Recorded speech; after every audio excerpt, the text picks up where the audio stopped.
We constantly hear about miracles, whether it's in church on Sunday or in the Sunday paper. But what is a miracle really? The word miracle is derived from the late Latin miraculum. It is defined several ways: an extraordinary event manifesting divine intervention in human affairs, an extremely outstanding or unusual event, thing, or accomplishment, and also a divinely natural phenomenon experienced humanly as the fulfillment of spiritual law. The most common use of the word miracle is in describing acts of a god or goddess, or of a god or goddess by means of a prophet or holy person. Philosophers have been contemplating many things, miracles included, for thousands of years. Aristotle didn't think that a god would or even could intervene in the natural world. Recently, many theologians and philosophers have decided to quit debating miracles. They feel that whether or not miracles did or do happen is inconsequential, because true followers of a religion will believe them to have happened no matter what science or a philosopher says. A champion of miracles, the Roman Catholic Church feels that miracles performed by God or through saints happen in order to convert non-believers. Some Jewish analysts of the Old Testament feel that the stories of miracles were never meant to be taken as true, but should be seen as accounts of dreams or visions. If you think about it in that sense, miracles are actually a way to make a story more interesting, memorable, or to help teach a lesson to listeners.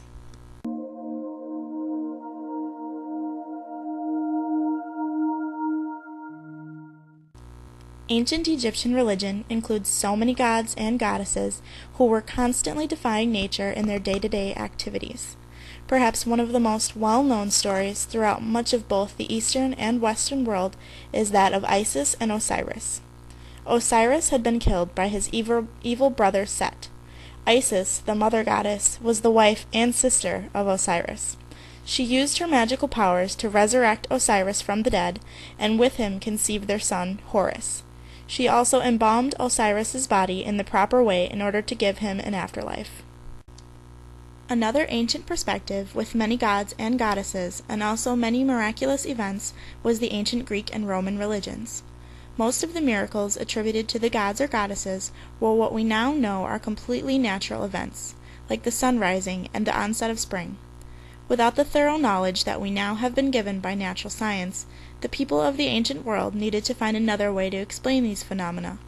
The ancient Greeks, for example, believed that spring was brought every year when Persephone, the daughter of Demeter and Zeus, came back from her time with Hades in the underworld.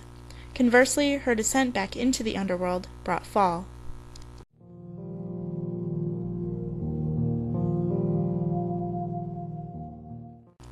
Unnatural or divine events happen so often in Eastern perspectives that they almost lose some of their wonder. The commonality of miraculous events or powers in Eastern religions are due to the fact that most of them see the individual as close to divine. People who receive enlightenment in their respective religions oftentimes have these, mostly psychic powers. With their great mind power they can levitate objects and people, leave and re-enter their bodies, as well as change the size of their bodies. The Eastern perspective of Hinduism is one filled with miraculous events. There were many gods and goddesses who were constantly doing amazing things for themselves and for their human followers.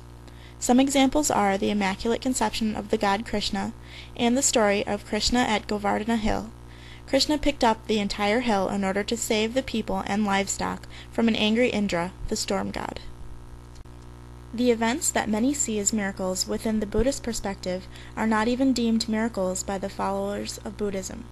The Buddha, Siddhartha Gautama, believed that anyone who had devoted their life to meditation and had honed their mind to such a powerful level could have the psychic powers that he also possessed. Buddha could supposedly levitate people and objects, multiply his own body, and read people's minds.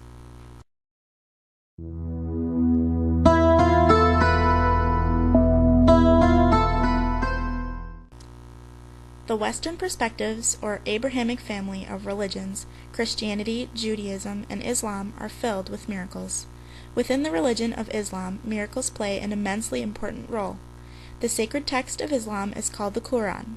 When speaking of miraculous events, the Quran actually doesn't use the Arabic word for miracle, but rather the word ayah, meaning sign. This is important because it affected how Muslims viewed miracles. They see them as signs from Allah to prove the truth or authenticity of prophets like Muhammad.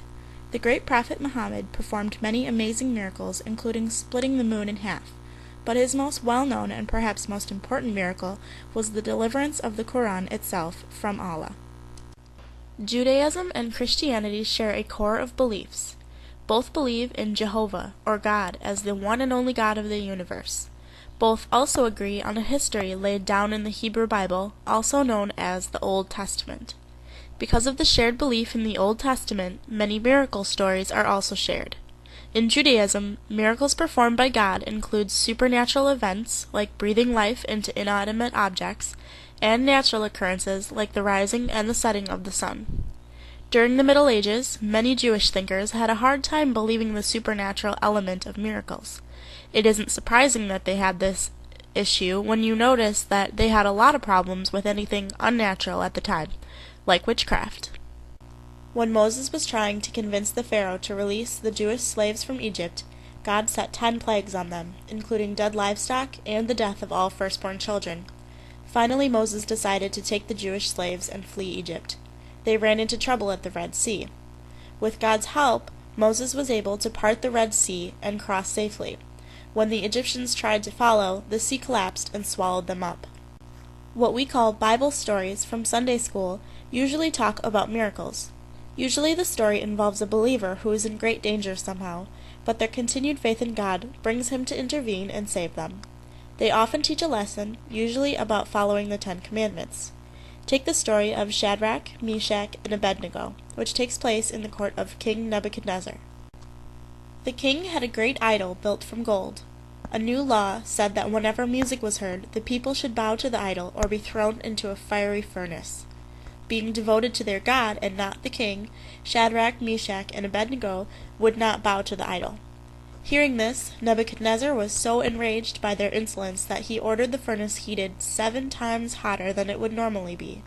Then the 3 were bound and thrown into the furnace. But when the king looked in, he saw that none of them were killed, and there was an angel inside with them. In Christianity, Jesus was the Son of God, who was immaculately conceived and born by a miracle to the Virgin Mary.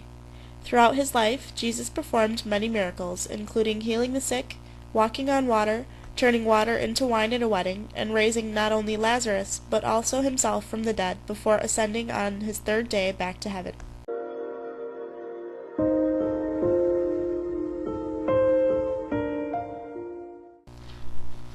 One miracle that happens to this very day is called stigmata. Stigmata are marks or injuries on the body that appear to have no cause, and that correspond with the injuries sustained by Jesus Christ during the crucifixion. These injuries included nail wounds in the hands and feet, a wound in the side from a lance, wounds around the head from a crown of thorns, and lashes on the back from whipping. There are over 400 known cases of stigmata.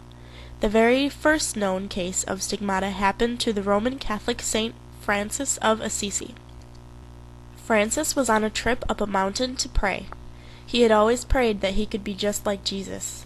Suddenly his Bible fell open to the story of the crucifixion, an angel appeared, and then Francis received the stigmata, which included nail marks in his hands and feet, and the wound from the lance in his side. His second stigmata occurred after he was already dead. Much like the disciple Thomas doubted that Jesus had risen from the dead until he saw his wounds, a man doubted the sanctity of St. Francis. When he came to see the body, it had the stigmata wounds. Many consider Most of the reported stigmata cases have happened to women. Since they have the happened early to people who 1980s, belong to the Maria Roman Catholic Elakaris, sect of known as Christianity, Mirna, as well as those who spontaneously don't. began to bleed The majority of from the all wounds over have her appeared body. on their own, It bled for happens on quite Good some time, Fridays and then lasts also for healed on hours. their own. She bled Those from her sufferers palms, who did her seek feet, medical and attention from her could side. not be cured by doctors. These wounds, The of most course, generally held correspond to the belief wounds is that inflicted stigmata on occurs Jesus during so the that crucifixion. non-believers will change And their those scratches thinking. on her forehead? Some other commonly occurring modern Christian miracles are weeping statues and Virgin Mary sightings. Every few years, another story comes up in the news about someone who has had a Mary sighting. Hundreds of people the world over have claimed to have spotted her in all kinds of ways. She has been seen hiding in photographs, on rose petals, and even on pieces of toast. Some of these signs fade, and some haven't and are still on display for the public. There have been many reports of statues, usually Jesus or Mary, seen weeping blood. They usually do this on a certain day, such as Easter. Sometimes the blood has been collected and tested by scientists. Each time the blood has been proven fresh and also definitely human. Only once did the collected blood contain no platelets. Whether or not these accounts are true or elaborate hoaxes, they certainly keep us guessing about miracles that are still testing the laws of nature. An event that once again has the world wondering whether miracles do happen is the Hindu milk miracle, which first